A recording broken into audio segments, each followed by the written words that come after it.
Just appeared here at Lismore Local Court on a drink driving matter, middle range drink drive, .146. It involved a single vehicle accident. It was also on breach of some other serious charges which occurred earlier this year at this court. So it was a serious matter.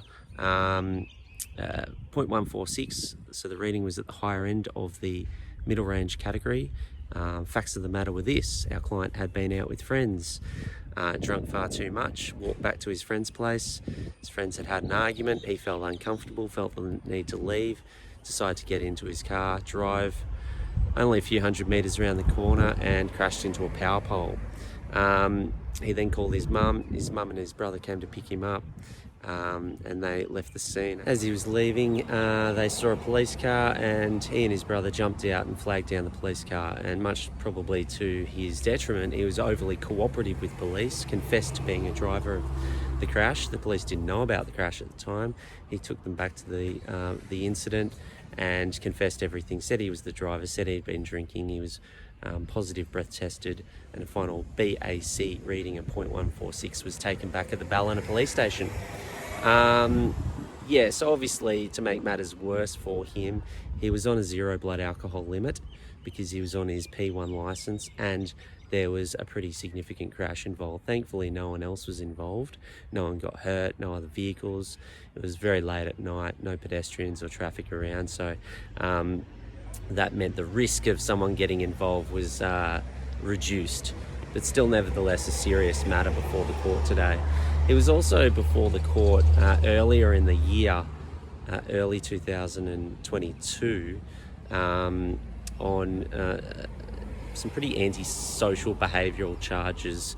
In particular, there was 8 charges, 4 of them, 2 resist arrest and 2 assault on police, were given conditional release orders for 2 years, which is basically be good behaviour for 2 years.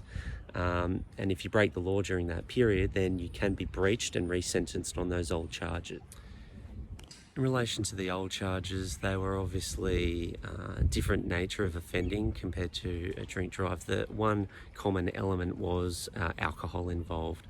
I did submit that no action should be taken on those breaches, and that those conditional release orders should continue for the remainder of the period.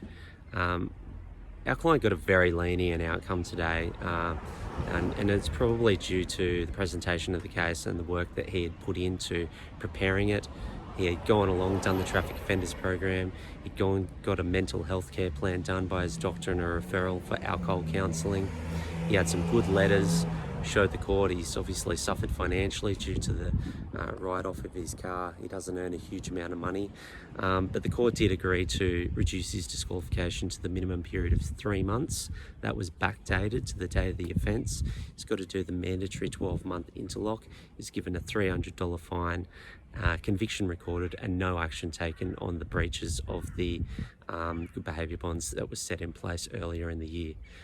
So very good outcome here today at Lismore Local Court.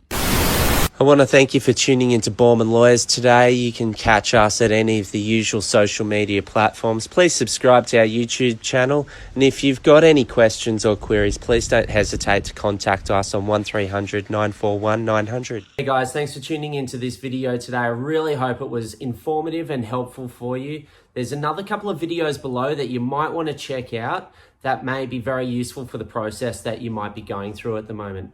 Please feel free to like, follow, share, and subscribe to our YouTube channel, because we've always got fresh new content coming through all the time.